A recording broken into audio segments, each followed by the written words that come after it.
अखण्डमण्डलाकारं व्याप्तं येन चराचरं तत्पदं दर्शितं येन तस्मै श्री गुरुवे नमः। सद्गुरु चरण कमलीभ्यो नमः। आज बड़े ही सौभाग्य का विषय है कि इंडिया रिपब्लिक न्यूज पर अरुण उपाध्याय जी के द्वारा आमंत्रण पर आना हुआ। आज बड़ा ही सुंदर भगवान के प्राकट्य उत्सव का वर्णन करना है।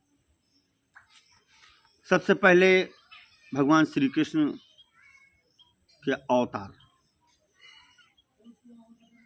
भगवान श्री कृष्ण का अवतार भादव मास के अष्टमी तिथि रोहिणी नक्षत्र बुधवार के दिन। इस जन्माष्टमी का पर्व जो है बहुत महत्वपूर्ण माना गया है। मर्यादा पुरुषोत्तम श्री रामनवमी को उनका अवतार हुआ। उतना महत्व रामनवमी के व्रत का नहीं बताया गया है जितना कि जन्माष्टमी का बताया गया। जन्माष्टमी का तो यहां तक बता दिया गया कि जो व्यक्ति जन्माष्टमी का व्रत रहता है, करोड़ों एकादशियों का पुण्य, जो कई करोड़ एकादशी, यानी भविष्योत्तर पुराण में तो लिखा है 20 करोड़ एकादशी व्रत करने का जो पुण्य प्राप्त होता है, वो केवल एक जन्माष्टमी का व्रत कर लेने से वह पुण्य व्यक्ति को प्राप्त हो जाता है।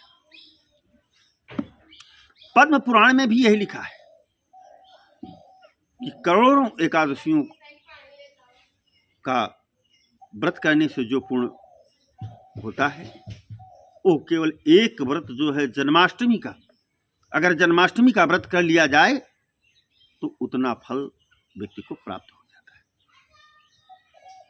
जन्माष्टमी का व्रत करें। जो व्यक्ति जन्माष्टमी का व्रत करता है उसके यहाँ अकाल मृत्यु नहीं होती। आजकल जिसकी भी कुंडली देखते हैं सब में पित्त दोष होता है। जो व्यक्ति जन्माष्टमी का व्रत करता है उनके घर से पित्त दोष जो है दूर हो जाता है। ज्यादातर आजकल समस्त कुंडलियों में पित्तदोष निकलता है। पित्तदोष का शमन करने के लिए सबसे सीधा उपाय है जन्माष्टमी का व्रत, भगवान श्री कृष्ण का पूजन, वंदन, भगवान श्री कृष्ण का अभिषेक। जो भी व्यक्ति जन्माष्टमी के दिन पुरुष सूक्त से प्रभु का अभिषेक करते हैं, भगवान श्री कृष्ण के बाल स्वरूप का अभिषेक करते हैं पुरुष सूक्त से, उनके समस्त पितर प्रसन्न हो जाते हैं और पितृदोष खत्म हो जाता है। और पितर प्रसन्न होने के बाद पितर लोग आशीर्वाद देते हैं। और जब पितरों का आशीर्वाद प्राप्त हो जाता है तो धन धान्य की कमी कभी घर में नहीं रहती। उस घर में सुख शांति सदैव बढ़ती रहती है उत्तरोत्तर। तो इसलिए जन्माष्टमी का व्रत अवश्य करें, पित्त दोष से मुक्ति पाएं। जन्माष्टमी का व्रत कैसे करें? व्रत में आजकल लोग क्या करते हैं, फुलाहार लेते हैं, खूब खाएंगे, अच्छी अच्छी चीज खाएंगे, कहेंगे भाई आज तो व्रत है। ये व्रत का विधान नहीं है। स्वल्पाहार लें, दिन में निद्रा का त्याग करें और निद्रा का त्याग करने के बाद तब व्रत करें। और जिस समय पर भगवान का प्राकट उत्सव होगा, अब की बार बड़ा बढ़िया शुभ मुहूर्त है, रोहिणी नक्षत्र भी मिल रही है, अष्टमी तिथि भी मिल रही है, उस समय पर उत्सव मनाएं, भगवान श्री कृष्ण का अभिषेक करें, पंचामृत से स्नान कराएं,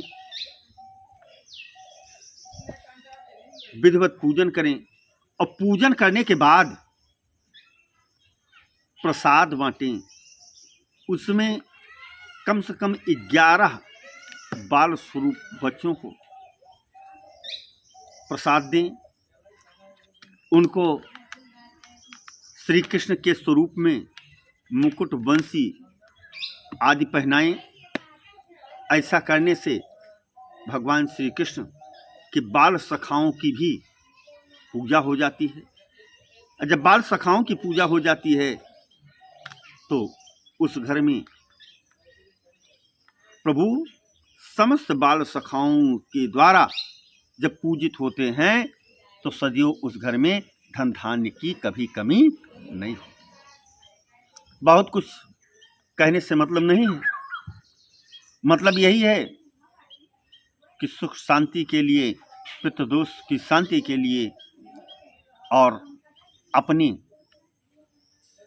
जीवन को उद्धार करने के लिए, परम पद को प्राप्त करने के लिए जन्माष्टमी का पर्व मनाएं, व्रत रहें, पूजन करें, अर्चन करें और अपने बच्चों को बाल स्वरूप श्री कृष्ण भगवान के स्वरूप में मुकुट बंसी बनाएं। बस यही कहना है। मेरा परिचय, मैं पंडित श्री धर्म अनुरागी जी महाराज, भागवताचार्य,